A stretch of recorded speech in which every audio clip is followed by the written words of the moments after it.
ever noticed something strange about life? The more we try to control everything, the more everything slips out of control. The more we chase people, dreams, and outcomes, the more they run away from us. And yet the day we stop chasing, the day we finally let go, life suddenly falls into place. Yes, it's real. Yes, it happens. Yes, it's possible. But only when we let go. We've all been there, trying to hold together relationships that are already broken, clinging to a past that's already gone, holding on to dreams that may no longer be meant for us, and suffering silently every single day. Let me ask you something. Are you tired of trying to fix everything? Are you exhausted from overthinking every decision, every person, every moment of your life? Are you carrying a pain, a burden, or a story that no longer serves you?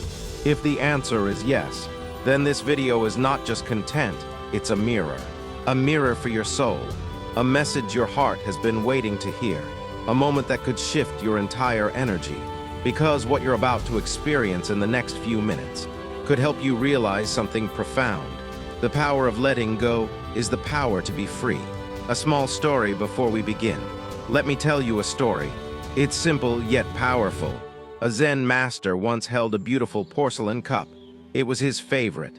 Every morning, he drank tea from it with a gentle smile. One day, the cup slipped from his hand and shattered. His students rushed to him, expecting sorrow on his face. But the master smiled. "I've always known this cup was already broken," he said. "I simply enjoyed it while it lasted." Silence filled the room, because in that one sentence was the entire wisdom of Buddhism. Let go before you have to.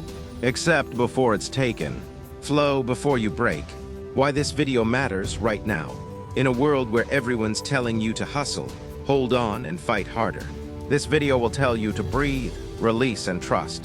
Because the truth is, not everything is meant to last. Not everyone is meant to stay. And not every plan is meant to work. Sometimes letting go is not the end. It's the beginning of something beautiful that you couldn't imagine while clinging. Think about this. How many sleepless nights have you spent thinking about something you couldn't control? How many times did you try to convince someone to love you? How often have you blamed yourself for things that were never in your hands? We all do it. We hold on. Why? Because holding on gives us the illusion of control. Because the unknown scares us. Because surrendering feels like losing. But here's the Buddhist truth. Clinging is suffering, and letting go is peace. Imagine this. You're standing in a river. The water is flowing. You're holding tightly onto a rock, afraid the current might sweep you away. But the more you grip, the more exhausted you become. Then one day you let go. And to your surprise, you don't drown. You float. That is life. When you let go of what you think should happen, what is meant to happen happens. What Buddhism says about letting go. Buddha didn't teach us to become emotionally numb. He taught us to become emotionally wise. He said, you only lose what you cling to. The problem is never the person, never the dream, never the outcome. The problem is our attachment to it. Attachment to how things should be. Attachment to how people must behave. Attachment to how life must unfold. And this attachment becomes our prison. Letting go is the key. If you're heartbroken, this is for you. You loved someone. You gave everything. And still they left. Now your heart feels like a wound that won't heal. You keep asking, why did they go? What did I do wrong? But the real healing begins, not when you find closure from them, but when you give closure to yourself.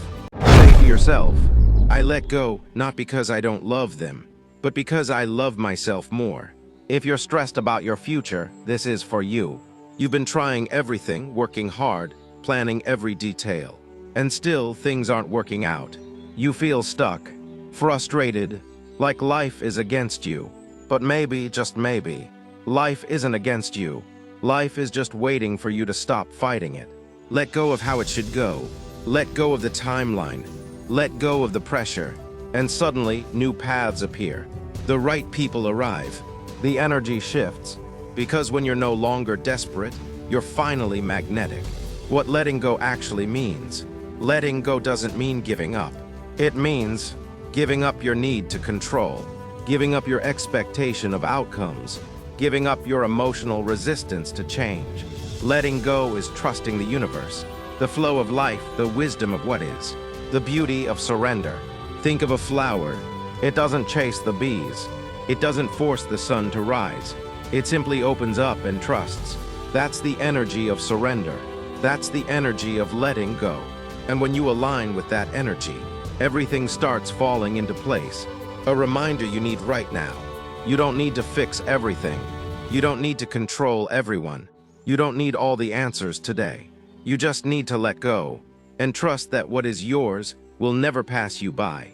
Before we dive in this video we'll explore what Buddhist teachings say about letting go, a powerful story that will shift your heart, how to practice letting go step by step, and what happens when you finally stop holding on. But first, take a deep breath, right here, right now. Inhale, exhale. Say to yourself, I surrender, I let go, I allow life to surprise me. You don't need to carry that weight anymore. You don't need to beg, fight, prove, or control. Letting go doesn't mean you stop caring. It means you start healing. So if you're ready to experience the beauty of peace, the freedom of surrender, and the miracle of trust, stay with me, because the journey you're about to take might just change everything. Chapter 1, what are you holding on to? Let's begin with a question that sounds simple, but can shake your soul. What are you holding on to right now that is silently hurting you? It could be a person. It could be your past. It could be a dream that didn't come true, or a future you keep imagining but never reach. Holding on doesn't always look dramatic. Sometimes it looks like smiling outside but breaking inside, moving on physically but mentally stuck in the same place, saying I'm fine when your heart screams otherwise. Buddhism teaches us that the root of all suffering is attachment to ideas, to expectations, to identities.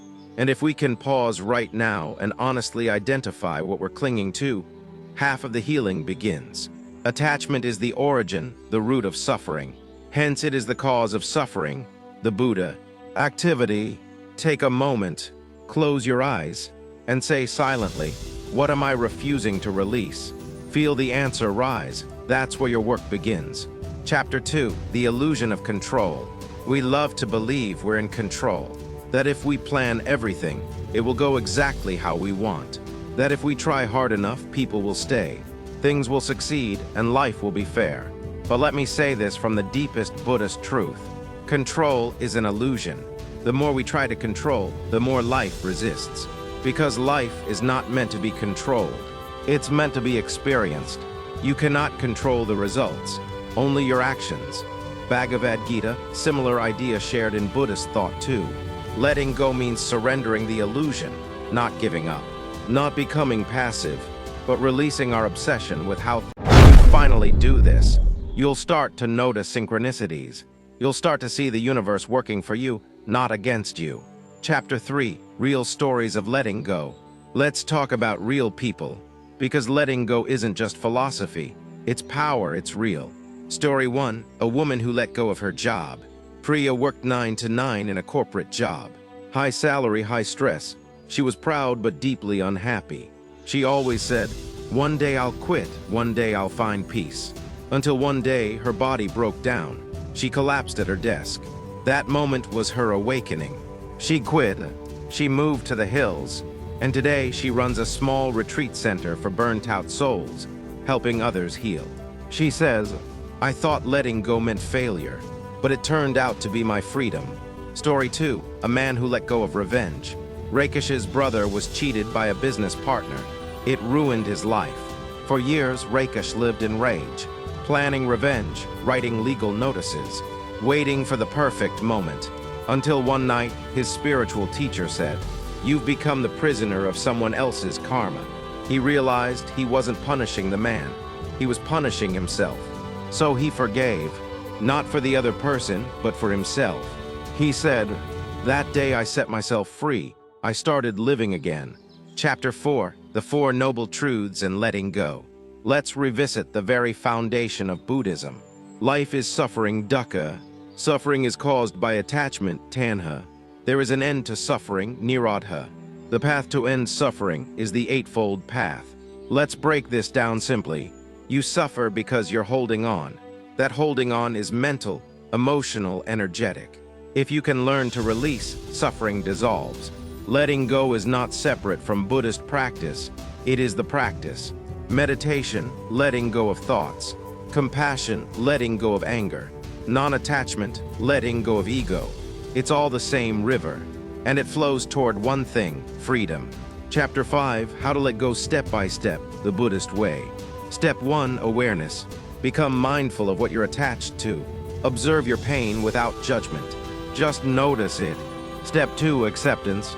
Stop fighting reality. If someone left, accept it. If something failed, accept it. Pain only multiplies when we resist it. Step 3, Breathe into it. Use mindfulness meditation. Breathe in, breathe out. With each breath, imagine the pain loosening its grip. Step 4, Forgive. Let go of the blame, whether toward others or yourself. You did what you could, they did what they knew. Now choose peace. Step 5, Replace attachment with trust. Trust the flow of life. Trust that if something is meant for you, it will return. And if it doesn't, it was never yours to begin with. Chapter 6, What happens when you let go? Something magical happens. It's like your inner space clears. And suddenly, new energy comes in. New people arrive. New opportunities blossom. Letting go doesn't mean losing. It means making room. You were carrying so much, and there was no space for miracles. Now, with empty hands, life can give you what's truly yours. You become lighter, calmer, peaceful. You begin to float. Chapter 7, Buddhist Affirmations for Letting Go. Repeat after me. I am willing to let go of what no longer serves me. I choose peace over control. I surrender to the flow of life. I trust that what is mine will find me. I release and I am free. Say these daily. Write them, whisper them, breathe them. They are not just words, they are medicine. Chapter 8, The Zen of Surrender. In Zen practice, there's a concept called Mushin, the mind of no mind. It means acting without attachment, living without obsession, loving without fear. It is the most powerful way to live, because when you release control, you enter harmony. You become a wave, not the rock fighting the sea. You become life itself. Chapter 9, Your turn now. This video is not about motivation. It's about transformation. So pause now, take a notebook, and write, what am I holding on to? What has it cost me? What would change if I finally let it go? Then close your eyes and say to yourself, I am safe without this attachment. I am free to let go. I trust the unfolding of life, because when you finally let go, everything falls into place. Now I can end this video with words like, let's go and be free, or trust the process, surrender. But instead, I want to invite you to do something different. I want you to look at your hands right now. Yes, your hands. Are they clenched? Are they holding your phone tightly? Are they resting open? Because these hands, they tell a story. When we were children, our fists were always closed. We wanted to grab everything. But as we grow wiser, we start to open our palms. We realize life isn't about gripping. It's about receiving. And you cannot receive it with closed fists. Now imagine this. Imagine the very thing you're afraid of losing is the very thing blocking what's meant to come to you. That person, that opportunity, that identity, that version of yourself that no longer fits your soul. What if you let it go? And the universe whispered, finally, I've been waiting to give you more. Buddha never said life would be easy. He never said pain wouldn't exist. But he did say, suffering is optional, and letting go is how we choose peace over pain. So here's what I ask of you, not as a viewer, but as a fellow traveler. Tonight, when no one's watching, go outside, look up at the sky, find a star, and whisper to it the name of what you're ready to let go. Then take a deep breath and release it into the wind. Don't post about it. Don't talk about it. Just let the universe hold your secret and see what happens in the days that follow. Because those who surrender don't lose, they transform. And before this video ends, I want to leave you with this. You were never meant to carry so much. You were meant to feel light, like a feather.